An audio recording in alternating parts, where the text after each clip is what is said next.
ಆತ್ಮೀಯ ವಿದ್ಯಾರ್ಥಿಗಳೇ, ರಾಜ್ಯಶಾಸ್ತ್ರದಲ್ಲಿ ಬರ್ತಕ್ಕಂತಹ ಎರಡನೇ ಘಟಕವಾಗಿರ್ತಕ್ಕಂಥದ್ದು ಯಾವುದಪ್ಪ? ಅದು ಚುನಾವಣೆಗಳು ಮತ್ತು ಭಾರತದಲ್ಲಿ ಪಕ್ಷ ಪದ್ಧತಿ ಅಂತ ಕರಿತೀವಿ ನಾವು. Election and party system in India ಅನ್ನೋ ಒಂದು ಚಾಪ್ಟರ್ನಲ್ಲಿ ನಾವು ಅಭ್ಯಾಸವನ್ನು ಮಾಡ್ತಾ ಇದ್ವಿ. ಕಳೆದ ಅವಧಿಯಲ್ಲಿ ಭಾರತದಲ್ಲಿ ಚುನಾವಣೆಗಳು ಯಾವ ರೀತಿ ನಡೀತಾವ ಅನ್ನೋದನ್ನ ಹಿನ್ನೆಲೆಯನ್ನು ತಿಳ್ಕೊತಾ ಬರ್ತಾ ಇದ್ವಿ. ಅದೇ ರೀತಿಯಾಗಿ ಚುನಾವಣೆಗಳಂದ್ರ ಎಲೆಕ್ಷನ್ ಅಂತ ಕರಿತೀವಿ ನಾವು. ಏನಂತೀವಿ? ಎಲೆಕ್ಷನ್ ಅಂತ ಕರಿತೀವಿ. ಎಲೆಕ್ಷನ್ ಯಾವ ರೀತಿ ತನ್ನ ಹಿನ್ನೆಲೆಯನ್ನ, ಯಾವ ರೀತಿ ತನ್ನ ಪದ ಉತ್ಪತ್ತಿಯನ್ನ ಹೊಂದೈತೆ ಅಂತಂದು ಇಂಗ್ಲಿಷ್ನಲ್ಲಿ ಏನಂತೀವಿ? ಅದರ ಒಂದು ಪದಾರ್ಥವನ್ನ, ಚುನಾವಣೆ ಅನ್ನೋದನ್ನ ಎಲೆಕ್ಷನ್ ಅಂತ ಕರಿತೀವಿ. ಅದೇನಾಗುತ್ತೆ? ಎಲೆಕ್ಷನ್ ಎಂಬ ಪದ ಏನೈತಿ? ಕನ್ನಡದ ರೂಪಾಂತರ ಪದವಾಗೈತಿ. ಅದನ್ನ ಇಂಗ್ಲಿಷ್ನಲ್ಲಿ ಅಂತೀವಿ ಎಲೆಕ್ಷನ್ ಅಂತ ಕರಿತೀವಿ. ಅದೇ ರೀತಿಯಾಗಿ ಇದು ಒಂದು ಲ್ಯಾಟಿನ್ ಪದದಿಂದ ಉತ್ಪತ್ತಿ ಆಗೈತಿ. ಲ್ಯಾಟಿನ್ ಭಾಷೆಯಲ್ಲಿ ಎಲಿಗೇರ್ ಅಂತ ಕರಿತಾರ. ಎಲಿಗೇರ್ ಅಂದ್ರೆ ಇದರ ಅರ್ಥ ಆರಿಸು, ಆಯ್ಕೆ ಮಾಡು ಎಂದರ್ಥ ಆಗುತ್ತಾ. ಇದನ್ನು ಕೂಡ ಅಂದಿದ್ದೀರಿ ನೀವು. ಚುನಾವಣೆ ಅನ್ನೋದು ಕೂಡ ಒಂದು ನಿರಂತರವಾಗಿ ನಡೀತಕ್ಕಂಥ ಒಂದು ಪ್ರಕ್ರಿಯೆ ಅಂತ ಕರಿತೀವಿ.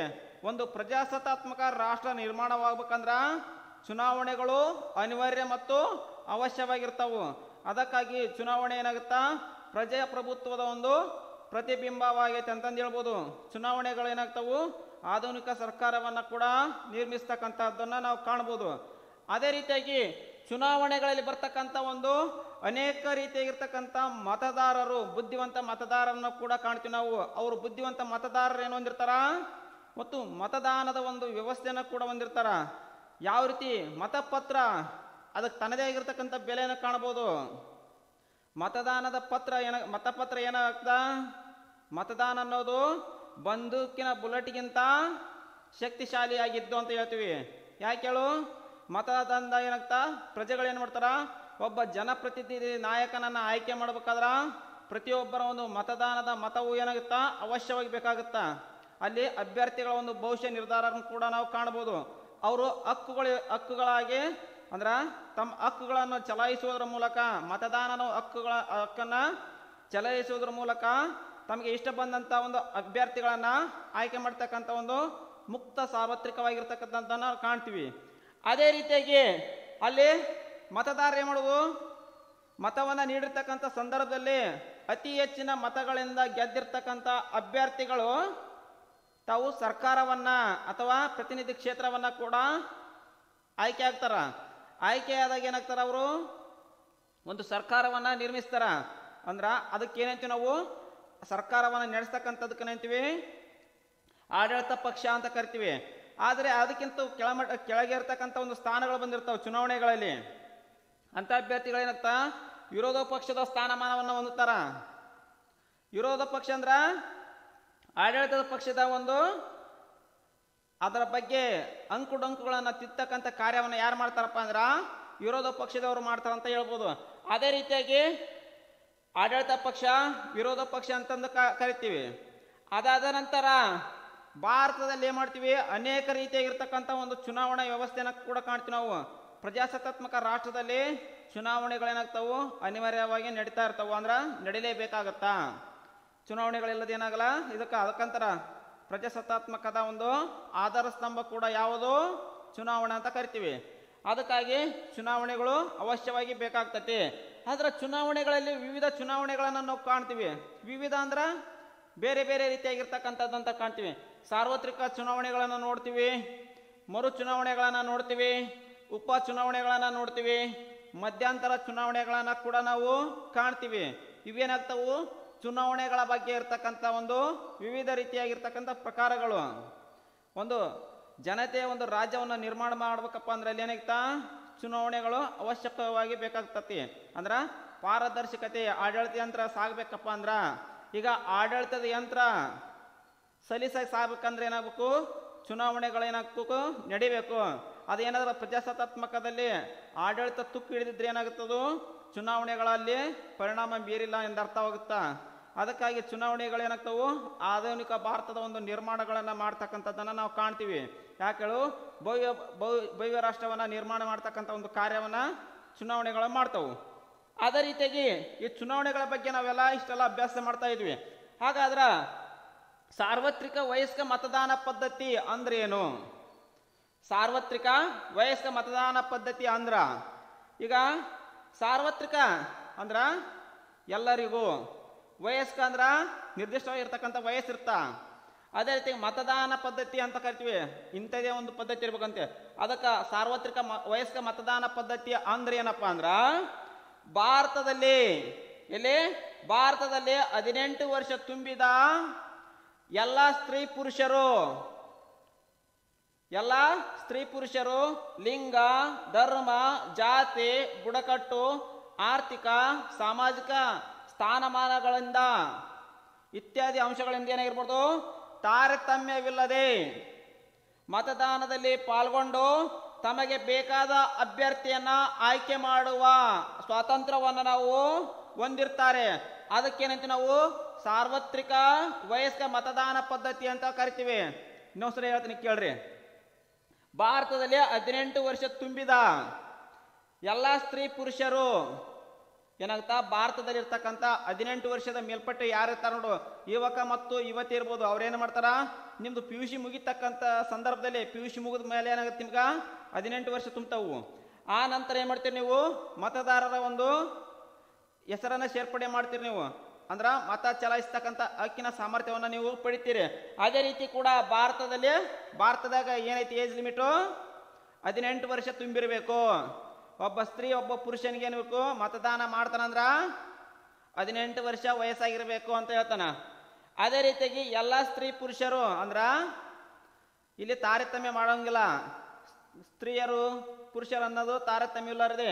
ಅದೇ ರೀತಿಯಾಗಿ ಲಿಂಗ, ಧರ್ಮ, ಜಾತಿ, ಬುಡಕಟ್ಟು, ಆರ್ಥಿಕ, ಸಾಮಾಜಿಕ ಸ್ಥಾನಮಾನಗಳಿಂದ ಏನಿರಬೇಕು, ಇತ್ಯಾದಿ ಅಂಶಗಳಿಂದ ತಾರತಮ್ಯವಿಲ್ಲದೆ ಅಂದ್ರ ಮೇಲು ಕೀಳು ಎಂಬ ಭಾವನೆ ಇಲ್ಲಲಾರದೆ ಮತದಾನದಲ್ಲಿ ಪಾಲ್ಗೊಂಡು, ಈಗ 18 ವರ್ಷ ತುಂಬೈತೆ ಅಂದ್ರೆ ನೀವೇನಾಗ್ತಿರ್ವಿ, ವೋಟಿಂಗ್ ಪವರ್ ಪಡಿತೀರಿ, ಹೌದಾ? ಅದೇ ರೀತಿ ಕೂಡ ಮತದಾನದಲ್ಲಿ ಪಾಲ್ಗೊಂಡು ತಮಗೆ ಬೇಕಾದ ಅಭ್ಯರ್ಥಿಗಳನ್ನ, ಅಂದ್ರ ನಿಮ್ಗೆ ಯಾವ ಅಭ್ಯರ್ಥಿ ಸರಿಯಾಗಿರ್ತಕ್ಕಂಥ ಅಭ್ಯರ್ಥಿಯನ್ನ ನೀವು ಆಯ್ಕೆ ಮಾಡೋಕ್ಕಾಗುತ್ತಲ್ಲ, ಇದು ನಿಮ್ಗೆ ಮುಕ್ತವಾಗಿರ್ತಕ್ಕಂಥದ್ದು, ಯಾವುದೇ ರೀತಿ ನಿರ್ಬಂಧಗಳಿರಲ್ಲ. ಮತದಾರರಿಗೆ ಏನಿರುತ್ತಾ, ನಿಮ್ಗೆ ಸ್ವಾತಂತ್ರ್ಯಕ್ಕೆ ಬಿಟ್ಟಿರುತ್ತ. ಅದಕ್ಕಾಗಿ ತಮಗೆ ಬೇಕಾದ ಅಭ್ಯರ್ಥಿಯನ್ನ ಆಯ್ಕೆ ಮಾಡುವ ಒಂದು ಸ್ವಾತಂತ್ರ್ಯವನ್ನ ನಾವು ಏನಂತೀವಿ, ಸಾರ್ವತ್ರಿಕ ವಯಸ್ಕ ಮತದಾನ ಪದ್ಧತಿ ಅಂತ ಕರಿತೀವಿ ನಾವು. ಇಷ್ಟೆಲ್ಲ ನೋಡಿದ್ವಿ ನಾವು. 18 ವರ್ಷ ಭಾರತದಲ್ಲಿ ಏನೈತಿ, 18 ವರ್ಷ ಮೇಲ್ಪಟ್ಟಿರ್ತಕ್ಕಂಥವ್ರು ಕೂಡ ವೋಟಿಂಗ್ ಪವರ್ ಅನ್ನ ಪಡಿತಕ್ಕಂಥದ್ದನ್ನು ಕಾಣ್ತೀವಿ ನಾವು. ಅದೇ ರೀತಿಯಾಗಿ ಅದಕ್ಕೇನಂತೀವಿ ನಾವು, ಒಂದು ವೋಟಿಂಗ್ ಕಾರ್ಡ್ ಅನ್ನ ಸೇರ್ಪಡೆ ಮಾಡ್ತೀವಿ. ಸೇರ್ಪಡೆ ಮಾಡಿಂದ ಎಪಿಕ್ ನಂಬರ್ ಅಂತ ಬರುತ್ತೆ ನಮ್ಗೆ, ಹೌದಾ? ಆ ಮತದಾನ ಕ್ಷೇತ್ರದಲ್ಲಿ ಅಂದ್ರ ನಿನ್ನ ವ್ಯಾಪ್ತಿಗೆ ಬರ್ತಕ್ಕಂಥ ಒಂದು ಕ್ಷೇತ್ರದಲ್ಲಿ ನಿನ್ನ ಹೆಸರನ್ನ ನೋಂದಾಯಿಸಿರ್ತೀಯ. ಆ ಹೆಸರನ್ನು ನೋಂದಾಯಿಸಿದಾಗ ಆ ಕ್ಷೇತ್ರ ನೀನು ಪ್ರತಿನಿಧಿಸ್ತೀಯ. ಮತ್ತು ಅದೇ ರೀತಿ ಕೇಂದ್ರ ಸರ್ಕಾರನ ಆಯ್ಕೆ ಮಾಡಬೇಕಾದ್ರೂ ಕೂಡ ನಿನ್ನ ಮತದಾನ ಅವಶ್ಯವಾಗಿ ಬೇಕಾಗ್ತಿರ್ತ. ಅದೇ ರೀತಿಯಾಗಿ ನಾವು ಚುನಾವಣೆಗಳಲ್ಲಿ ವಿವಿಧ ಪ್ರಕಾರ ಅಥವಾ ವಿವಿಧ ಬಗೆಯನ್ನ ನೋಡಿದ್ವಿ ನಾವು. ಅದರಲ್ಲಿ ಬರ್ತಕ್ಕಂತಹ ಒಂದು ಅಂಶವನ್ನು ತಿಳ್ಕೊಂಡ್ವಿ. ಅಂದ್ರ ಸಾರ್ವತ್ರಿಕ ವಯಸ್ಕ ಮತದಾನ ಅಂದ್ರೆ ಏನಂತ ತಿಳ್ಕೊಂಡ್ವಿ. ಮುಂದುವರೆದು ಸಾರ್ವತ್ರಿಕ ಚುನಾವಣೆಗಳು ಮಹಾ ಚುನಾವಣೆ ಅಂತ ಕರಿತೀವಿ ನಾವು.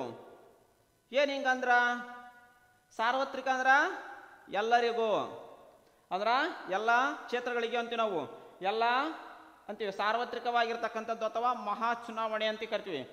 ಶಾಸನ ಸಭೆಗಳಿಗೆ, ಯಾವ ಸಭೆಗಳಿಗೆ? ಶಾಸನ ಸಭೆಗಳಿಗೆ ಜನಪ್ರತಿನಿಧಿಗಳನ್ನ ಆರಿಸಲು ದೇಶದ ಎಲ್ಲ ಮತದಾರರು ನಿಯತಕಾಲಿಕವಾಗಿ ನಡೆಸುವ ಚುನಾವಣೆಗಳಲ್ಲಿ ಮತ ಹಾಕುವ ಪದ್ಧತಿಗೆ ಏನಂತ ನಾವು ಸಾರ್ವತ್ರಿಕ ಚುನಾವಣೆ ಅಂತ ಕರಿತೀವಿ. ಏನಿದು ಶಾಸನ ಸಭೆಗಳಂದ್ರ, ಈಗ ರಾಜ್ಯದಲ್ಲಿ ಬಂದ್ರ ವಿಧಾನಸಭೆ, ವಿಧಾನ ಪರಿಷತ್ತು ಅಂತ ಕರಿತೀವಿ ನಾವು. ಅದೇ ರೀತಿಯಾಗಿ ಕೇಂದ್ರದಲ್ಲಿ ಬಂದ್ರ ಲೋಕಸಭೆ, ರಾಜ್ಯಸಭೆ ಅಂತ ಕರಿತೀವಿ. ಆದ್ರೆ ನಾವು ಮತದಾನ ಮಾಡ್ತಕ್ಕಂಥ ಅಭ್ಯರ್ಥಿಗಳನ್ನ ಯಾರು ಮಾಡ್ತೀವಿ, ವಿಧಾನ ಪರಿಷತ್ತಿನ ಸದಸ್ಯರನ್ನ ನಾವು ಆಯ್ಕೆ ಮಾಡಲ್ಲ. ಅಲ್ಲೇನಿತ ಜನಪ್ರತಿನಿಧಿಗಳನ್ನ ಆಯ್ಕೆ ಮಾಡ್ತೀವಿ. ಯಾರನ್ನ? MLAಗಳನ್ನ ಅಂತೀವಲ್ಲ, ವಿಧಾನ ಪರಿಷತ್ತಿನ ಸದಸ್ಯರನ್ನ ನಾವು ಆಯ್ಕೆ ಮಾಡ್ತೀವಿ.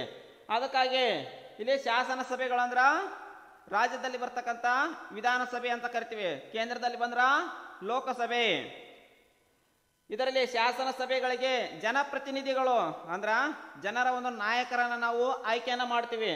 ಅರಿಯಲು ದೇಶದ ಎಲ್ಲಾ ಮತದಾರರು, ಅದ್ರ ರಾಜ್ಯದಾಗ ಇರ್ಬೋದು, ದೇಶದ ಚುನಾವಣೆ ಇರ್ಬೋದು, ಅಲ್ಲೇ ಮಾಡ್ತೀವಿ ನಿಯತಕಾಲಿಕವಾಗಿ ಅವರು ಚುನಾವಣೆಗಳನ್ನ ಘೋಷಣೆ ಮಾಡಿರ್ತಾರ. ಅಂತ ಒಂದು ಸಂದರ್ಭದಲ್ಲಿ ಅಂದ್ರ ನಿಯತಕಾಲಿಕವಾಗಿ ನಡೆಯುವ ಅಂದ್ರೆ ಏನಾಗ್ತೈತಿ, ಸಾರ್ವತ್ರಿಕವಾಗಿ ನಡೀತಕ್ಕಂಥ ಒಂದು ಚುನಾವಣೆಗಳಲ್ಲಿ ಭಾಗವಹಿಸಿ ಮತದಾನವನ್ನು ಮಾಡ್ತಕ್ಕಂಥ ಪದ್ಧತಿಗೆ ಏನಂತೀವಿ ನಾವು, ಚುನಾವಣೆಗಳಲ್ಲಿ ಮತ ಹಾಕುವ ಪದ್ಧತಿಗೆ ಸಾರ್ವತ್ರಿಕ ಚುನಾವಣೆ ಅಂತ ಕರಿತೀವಿ. ಉದಾಹರಣೆಗೆ ಹೇಳಬೇಕಪ್ಪ ಅಂದ್ರ ಇದೇನಾಯ್ತು, 2019ರಲ್ಲಿ ಏನಾಯ್ತು, ಕೇಂದ್ರ ಸರ್ಕಾರ ರಚನೆ ಆಯಿತು. ಇಲ್ಲಿ ಏನ್ ಮಾಡಿದ್ರು, ಎಲ್ಲ ಅಭ್ಯರ್ಥಿಗಳು 18 ವರ್ಷದ ಮೇಲ್ಪಟ್ಟಿರ್ತಕ್ಕಂಥ ಮತದಾನದ ವೋಟಿಂಗ್ ಪವರ್ ಪಡೆದಿರ್ತಕ್ಕಂಥ ಕ್ಯಾಂಡಿಡೇಟ್ಸ್ಗಳು ಏನ್ ಮಾಡಿದ್ರು, ತಮಗೆ ಬೇಕಾದ ಅಥವಾ ಸೂಕ್ತ ಅಭ್ಯರ್ಥಿಯನ್ನ ಆಯ್ಕೆ ಮಾಡಿದ್ರು. ಅದಕ್ಕೇನಂತೀವಿ ನಾವು, ಮಹಾ ಚುನಾವಣೆ ಅಂತ ಕರಿತೀವಿ ನಾವು. ಇಡೀ ದೇಶದಲ್ಲಿರ್ತಕ್ಕಂತಹ 543 ಸಂಸದರ ಒಂದು ಕ್ಷೇತ್ರಕ್ಕೆ ಏನ್ ಮಾಡ್ತೀವಿ ನಾವು, ಮತದಾನವನ್ನು ಮಾಡ್ತೀವಿ. ಅದಕ್ಕೇನಂತೀವಿ ನಾವು, ಮಹಾ ಚುನಾವಣೆ ಅಂತೀವಿ. ಇಡೀ ದೇಶದಲ್ಲಿ ಎಟ್ ಅ ಟೈಮ್ ಮಾಡ್ತಕ್ಕಂಥ ಒಂದು ಚುನಾವಣೆಗೆ ಏನಂತೀವಿ ನಾವು, ಮಹಾ ಚುನಾವಣೆ. ಅದೇ ರೀತಿಯಾಗಿ ರಾಜ್ಯದಲ್ಲಿ ಕೂಡ ಏನ್ ಮಾಡ್ತೀವಿ, ಎಲ್ಲಾ ಕ್ಷೇತ್ರಗಳಿಗೆ ಏಕಕಾಲದಲ್ಲಿ ಏನಿರ್ತಾ ಎಲೆಕ್ಷನ್ ಇದ್ರ ಅದಕ್ಕೆ ಏನಂತೀವಿ ನಾವು, ಮಹಾ ಚುನಾವಣೆ. ಅಂದ್ರ ಒಂದು ಸರ್ಕಾರದ ಒಂದು ಅವಧಿ ಮುಗಿದಿರ್ತಾ, ಆ ಸರ್ಕಾರದ ಅವಧಿ ಮುಗಿದಿಂದ ಎಲ್ಲಾ ಅಭ್ಯರ್ಥಿಗಳಿಗೆ ಏನಾಗುತ್ತಾ, ಚುನಾವಣೆ ಒಂದು ಘೋಷಣೆ ಆಗುತ್ತಾ. ಆ ಘೋಷಣೆಯಲ್ಲಿ ಭಾಗವಹಿಸಿ ಯಾವುದೋ ಶಾಸನ ಸಭೆಗಳಿಗೆ ಆಯ್ಕೆ ಮಾಡ್ತಕ್ಕಂಥ ಒಂದು ಸಂದರ್ಭವನ್ನು ನಾವೇನಂತೀವಿ, ಮಹಾ ಚುನಾವಣೆ ಅಂತ ಕರಿತೀವಿ ನಾವು. ಯಾವುದೋ ಸಾರ್ವತ್ರಿಕ ಚುನಾವಣೆ ಅಥವಾ ಮಹಾ ಚುನಾವಣೆ ಅಂತ ಕರಿತೀವಿ ನಾವು. ಉದಾಹರಣೆ ಕೇಳಿದ್ರೆ ನಿಮ್ಗೆ ಏನ್ ಮಾಡಬೇಕು, 2019ರಲ್ಲಿ ನಡೆದಂತಹ ಕೇಂದ್ರ ಸರ್ಕಾರದ ಒಂದು ರಚನೆ ಆಯ್ತು, ಹೌದಾ. ಅದು ಒಂದು ಲೋಕಸಭೆ ಕ್ಷೇತ್ರ ಅಂತೀವಿ. 17ನೇ ಲೋಕಸಭಾ ಕ್ಷೇತ್ರದ ಒಂದು ಚುನಾವಣೆಗಳನ್ನ ನಾವು ಕಾಣ್ತೀವಿ. ಅದೇ ರೀತಿಯಾಗಿ ಇದು ಸಾರ್ವತ್ರಿಕವಾಗಿರ್ತಕ್ಕಂಥ ಚುನಾವಣೆ. ಅದೇ ರೀತಿಯಾಗಿ ಮರು ಚುನಾವಣೆ ಅಂತ ಕರಿತೀವಿ ನಾವು. ಮರು ಚುನಾವಣೆ ಅಂದ್ರೆ ರೀ ಎಲೆಕ್ಷನ್. ಇಲ್ಲಿ ಏನೈತಿ, ಮರು ಚುನಾವಣೆ ಅಂದ್ರ ರೀ ಎಲೆಕ್ಷನ್ ಅಂತ ಕರಿತೀವಿ ಇಂಗ್ಲಿಷ್ನಲ್ಲಿ ಅದನ್ನ. ಇದು ಯಾವ ರೀತಿ ನಡೀತೈತಪ್ಪ ಅಂದ್ರ, ಚುನಾವಣೆಗಳು ನಡೆದಕ್ಕಂಥ ಒಂದು ಸಂದರ್ಭದಲ್ಲಿ ಗಮನಿಟ್ಟು ಕೇಳ್ರಿ, ಚುನಾವಣೆಗಳು ನಡೀತಕ್ಕಂಥ ಒಂದು ಸಂದರ್ಭದಲ್ಲಿ ಏನಾಗುತ್ತಾ, ಅಭ್ಯರ್ಥಿಗಳ ಒಂದು ದೋಷದಿಂದ ಆಯ್ತು, ಅಥವಾ ತಾಂತ್ರಿಕ ದೋಷದಿಂದ ಆಯ್ತು, ಅಥವಾ ಸಿಬ್ಬಂದಿ ವರ್ಗದವರ ದೋಷದಿಂದ ಆಯ್ತು, ಅಥವಾ ಮತಪೆಟ್ಟಿಗಳ ಒಂದು ನಾಶವಾಯಿತು, ಅಂದ್ರ ಯಾರಾದರೂ ಬಂದು ಆಕ್ರಮಣ ಮಾಡಿ ಏನ್ ಮಾಡ್ತಾರ, ನಾಶ ಮಾಡಿದ್ದಾಯ್ತು. ಈ ತರದ ಒಂದು ಘಟನೆಗಳು ನಡೆದಾಗ ಅಲ್ಲೇನಾಗ್ತೈತಿ, ಚುನಾವಣೆಗಳನ್ನ ರದ್ದುಗೊಳಿಸ್ತೀವಿ. ರದ್ದುಗೊಳಿಸಿ 2 ಅಥವಾ 3 ದಿನದಲ್ಲಿ ಅಲ್ಲೇ ಮಾಡ್ತೀವಿ, ಮರು ಚುನಾವಣೆಯನ್ನ ಮಾಡ್ತೀವಿ ನಾವು. ಅದಕ್ಕೇನಂತೀವಿ ನಾವು, ಮರು ಚುನಾವಣೆ ಅಂತ ಕರಿತೀವಿ ನಾವು, ಇದು ಸಾಮಾನ್ಯವಾಗಿರ್ತಕ್ಕಂಥದ್ದನ್ನ. ಅದೇ ರೀತಿಯಾಗಿ ಕೇಳ್ರಿ, ಯಾವುದೇ ರೀತಿಯ ಅವ್ಯವಹಾರಗಳಿಗೆ ಅಂದ್ರ, ಅವ್ಯವಹಾರಗಳಂದ್ರ ಈ ತರ ನಡೆದರೆ ಅಲ್ಲಿನ ಚುನಾವಣೆಗಳು ರದ್ದುಗೊಳಿಸಿ ಪುನಃ ಚುನಾವಣೆಗಳನ್ನ ನಡೆಸುವುದಕ್ಕೆ ಏನಂತೀವಿ ನಾವು, ಮರು ಚುನಾವಣಾ ಅಂತ ಕರಿತೀವಿ ನಾವು. ಅಂದ್ರ ರೀ ಎಲೆಕ್ಷನ್ ಅಂತ ಕರಿತೀವಿ. ಅವ್ಯವಹಾರಗಳಂದ್ರ ಈಗೇನ್ ಮಾಡುದು, ಮತಪೆಟ್ಟಿಗೆಗಳನ್ನ ಕಳು ಮಾಡೋದಾಯ್ತು. ಅದೇ ರೀತಿಯಾಗಿ ಅಲ್ಲಿರ್ತಕ್ಕಂಥ ಮತಪೆಟ್ಟಿಗೆಯನ್ನ ಅಥವಾ ಚುನಾವಣೆ ನಡೆಸ್ತಕ್ಕಂಥ ಸಂದರ್ಭದಲ್ಲಿ ಯಾವುದೋ ರೀತಿಯಾಗಿರ್ತಕ್ಕಂಥ ತೊಂದರೆ ಉಂಟಾಯ್ತು ಅಂತ ತಿಳ್ಕೊರಿ, ಮತದಾನದ ಒಂದು ಯಂತ್ರಗಳು ಕೈ ಕೊಡ್ತಾವು, ಅಂದ್ರ ತಾಂತ್ರಿಕ ದೋಷ ಉಂಟಾಗುತ್ತಾ. ಅಂತ ಒಂದು ಸಂದರ್ಭದಲ್ಲಿ ಅಲ್ಲಿ ಜಗಳ ಅಥವಾ ಏನಂತೀವಿ ಗಲಾಟೆ ಆದಾಗ ಏನಾಗುತ್ತಾ, ಅಲ್ಲಿರ್ತಕ್ಕಂಥ ಚುನಾವಣೆಗಳನ್ನು ಕೂಡ ರದ್ದು ಮಾಡ್ತಾರ ಅಂತ ಒಂದು ವ್ಯವಸ್ಥೆಯಲ್ಲಿ. ಅದೇ ರೀತಿಯಾಗಿ ಸಿಬ್ಬಂದಿ ವರ್ಗದವರಿಗೆ ಏನಾದರೂ ಅನಾರೋಗ್ಯ ಸಮಸ್ಯೆಗಳಾದಾಗ, ಅಂದ್ರ ಮುಖ್ಯವಾಗಿರ್ತಕ್ಕಂಥ ಅನಾರೋಗ್ಯ ತೊಂದರೆ ಆದಾಗ ಏನಾಗುತ್ತೆ, ಅಲ್ಲಿ ಒಂದು ಎಲೆಕ್ಷನ್ ಕಾರ್ಯನಿರ್ವಹಣೆ ಸರಿಯಾಗಿರಲ್ಲ. ಅಂತ ಒಂದು ಪದ್ಧತಿಗಳನ್ನ ರದ್ದುಗೊಳಿಸ್ತಾರ. ಅಂದ್ರ ಅಲ್ಲಿ ನಡೀತಕ್ಕಂಥ ಒಂದು ಚುನಾವಣೆಗಳನ್ನ ರದ್ದುಗೊಳಿಸಿ ಮತ್ತೆ 2 ಅಥವಾ 3 ದಿನದಲ್ಲಿ ಅಲ್ಲಿ ಮರು ಚುನಾವಣೆಯನ್ನ ಆಯೋಜನೆ ಮಾಡ್ತಾರ. ಅದಕ್ಕೇನಂತೀವಿ ನಾವು, ಮರು ಚುನಾವಣೆಗಳಂತ ಕಾಣ್ತೀವಿ. ಇಂಥ ಹೆಚ್ಚಿನ ಪ್ರಕರಣಗಳನ್ನ ನಾವು ಎಲ್ಲಿ ಕಾಣಬಹುದಪ್ಪ ಅಂದ್ರ, ಬೇರೆ ಬೇರೆ ಒಂದು ಕಡೆ ಜಿಲ್ಲೆಗಳಲ್ಲಿ ಕೂಡ ನೋಡ್ತೀವಿ ನಾವು. ಅಂದ್ರ ಗಲಾಟೆಗಳಾಗ್ತಾವು. ಅಂದ್ರ ಇಲ್ಲಿ ಇಂಥ ಎಲೆಕ್ಷನ್ ಕೂಡ ರದ್ದಾಯಿತು ಅಂತ ನ್ಯೂಸ್ನಲ್ಲೆಲ್ಲ ನೋಡ್ತಿರ್ತೀರಿ ನೀವು. ವೋಟಿಂಗ್ ಹಾಕಿರ್ತಕ್ಕಂಥ ಸಂದರ್ಭದಲ್ಲಿ ನ್ಯೂಸ್ನಲ್ಲಿ ಏನಂತಾರ, ಇಂಥ ಕ್ಷೇತ್ರವು ಇಂಥ ಸಮಸ್ಯೆಗಳಿಂದಾಗಿ ರದ್ದಾಯಿತು, ಅದನ್ನ 2 ರಿಂದ 3 ದಿನದಲ್ಲಿ ಏನ್ ಮಾಡ್ತೀವಿ ನಾವು, ಮರು ಚುನಾವಣೆಯನ್ನ ಮಾಡ್ತೀವಿ ಅಂತಂದು ನ್ಯೂಸ್ ಕೊಡ್ತಾ ಇರ್ತಾರ. ಅದೇ ರೀತಿಯಾಗಿ ಉಪಚುನಾವಣೆ ನಂತರ ಬರ್ತಕ್ಕಂಥದ್ದು ಉಪಚುನಾವಣೆ, ಬೈ ಎಲೆಕ್ಷನ್ ಅಂತ ಕರಿತೀವಿ ನಾವು. ಬೈ ಎಲೆಕ್ಷನ್ ಅಂದ್ರೆ ಏನು? ಇದರ ಒಂದು ಅರ್ಥ ತಿಳ್ಕೊರಿ ಫಸ್ಟ್ಗೆ. ಉಪ ಚುನಾವಣೆ ಅಂದ್ರ ಒಂದು ನಿರ್ದಿಷ್ಟ ಕ್ಷೇತ್ರದಲ್ಲಿ, ಯಾವುದೋ ಒಂದು ನಿರ್ದಿಷ್ಟ ಕ್ಷೇತ್ರ ಇರ್ತ, ನಿರ್ದಿಷ್ಟ ಕ್ಷೇತ್ರದಲ್ಲಿ ಪ್ರಜೆಗಳಿಂದ ಚುನಾವಣೆಗಳ ಮೂಲಕ ಆಯ್ಕೆಯಾದ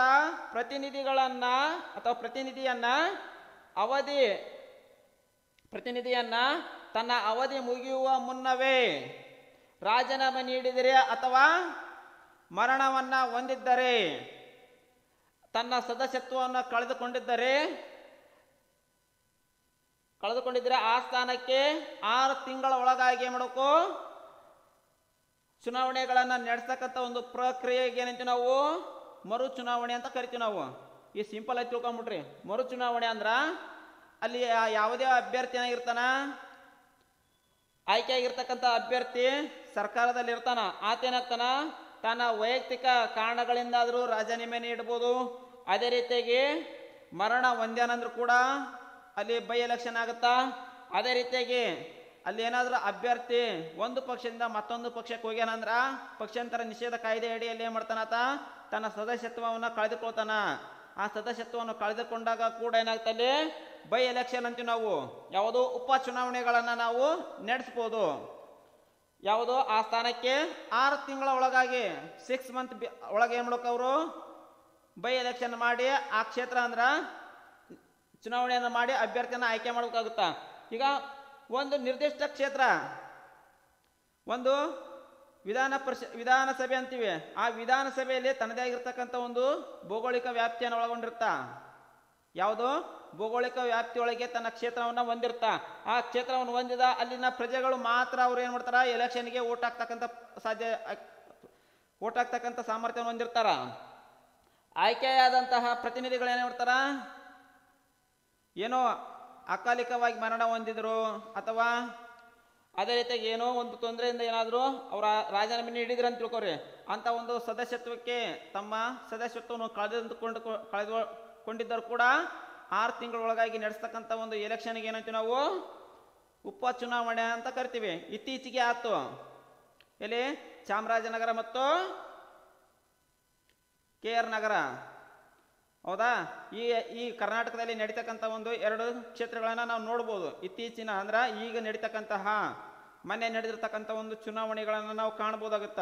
ಅವುಗಳಿಗೆ ಏನಂತೀವಿ ನಾವು ಉಪ ಚುನಾವಣೆಗಳಂತೀವಿ. ಯಾಕೆ ನಡೆದ್ವು ಅವು ಉಪ ಚುನಾವಣೆ? ಎಳ ಕ್ಷೇತ್ರಕ್ಕ ಅಲ್ಲಿರ್ತಕ್ಕಂಥ ಅಭ್ಯರ್ಥಿಗಳು ಏನು ಮಾಡಿದ್ರು, ಮರಣ ಹೊಂದಿದ್ರು.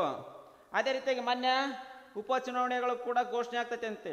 ಯಾವುದು ಮೊನ್ನೆ ಬೆಳಗಾವಿ ಸಂಸದರಾಗಿರ್ತಕ್ಕಂತಹ ಸುರೇಶ್ ಅಂಗಡಿ ಅವರು ತೀರ್ಕೊಂಡ್ರು. ಅವರ ಒಂದು ಕ್ಷೇತ್ರಕ್ಕೆ ಏನಾಗುತ್ತಾ, ಇನ್ನ ಸರ್ಕಾರ 3 ವರ್ಷದ ಒಂದು ಅವಧಿ ಇರುತ್ತಾ, ಆದ್ರೂ ಕೂಡ ಅಲ್ಲಿ ಅಭ್ಯರ್ಥಿಯನ್ನ ಸಂಸದರನ್ನ ಆಯ್ಕೆ ಮಾಡಬೇಕಾಗುತ್ತಾ. ಅಲ್ಲಿ ಏನಾಗುತ್ತಾ, ಬೈ ಎಲೆಕ್ಷನ್ ನಡೀತೈತಿ.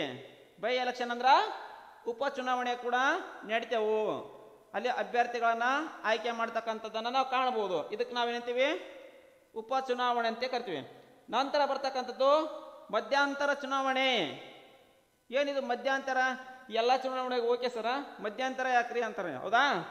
ಮಧ್ಯಂತರ ಚುನಾವಣೆಗಳಂದ್ರ ಶಾಸನ ಸಭೆಗಳು ಕೆಲಸದನ್ನ ವಿಸರ್ಜಿಸಲ್ಪಟ್ಟಾಗ, ಅಂದ್ರ ಲೋಕಸಭೆ ಅಥವಾ ವಿಧಾನ ಪರಿಷತ್ ಅಂತೀವಿ ನಾವು, ಇವುಗಳೇನಾಗ್ತಾವು ವಿಸರ್ಜಿಸಲ್ಪಟ್ಟಾಗ ನಡೆಯತಕ್ಕಂಥ ಒಂದು ಚುನಾವಣೆಗೆ ಏನಂತೀವಿ ನಾವು ಮಧ್ಯಂತರ ಚುನಾವಣೆ ಅಂತ ಕರಿತೀವಿ.